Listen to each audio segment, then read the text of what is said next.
Hello. As we move towards Good Friday and the start of Resurrection Sunday, this weekend of celebration, I thought I'd share what the women and I went through in our Connect group this week.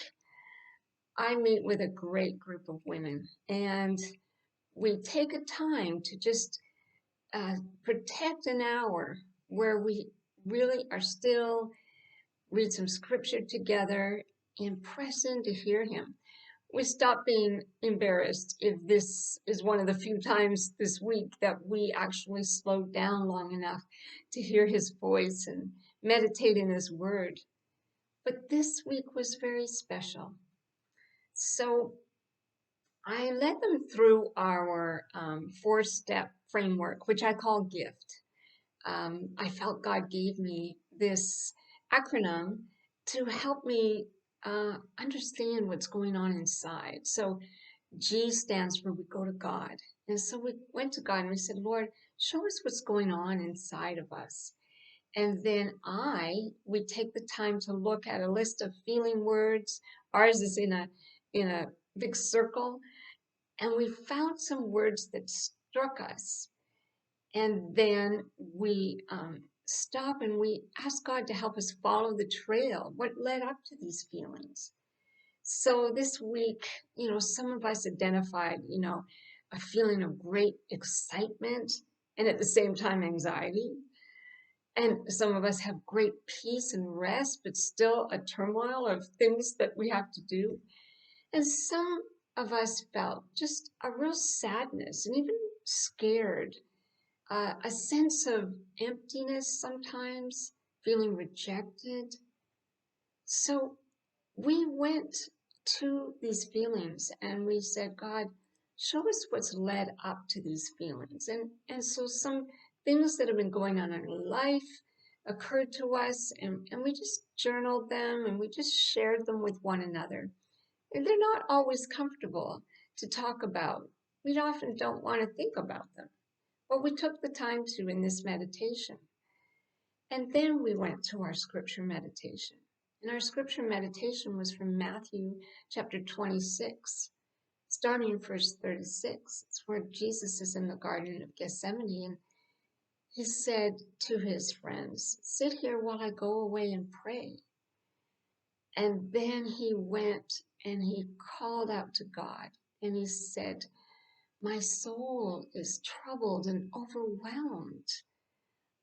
If there's any way this cup can pass, let it be so. But if not, may your will be done.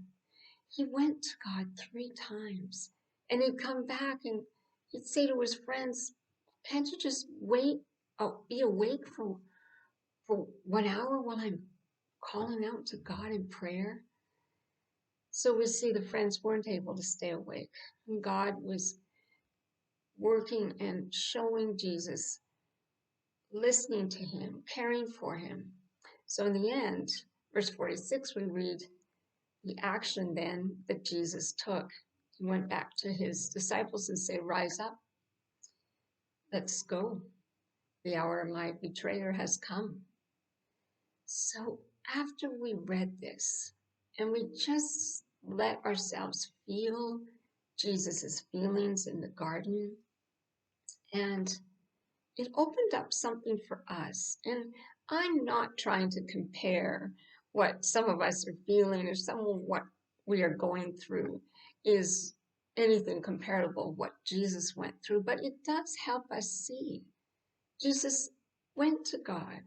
He identified his feelings. He followed the trail and said, this is what I'm facing. And then his action was rise up, let us go. And as we then went through the final and 4th step of taking action, we sensed God's gentle nudge to things such as praising and singing to him, or for those who felt overwhelmed, just take the next step. You see, we felt the feelings and we checked our focus. Jesus hears us. He understands us. And he has the power to lead us with his empowering presence on his path. So I invite you, you might want to try those 4 steps. Going to God to search what's happening inside, not being afraid to identify and feel it, and then let God empower you for your next action. Thank you so much. Happy Resurrection Weekend. Thank you.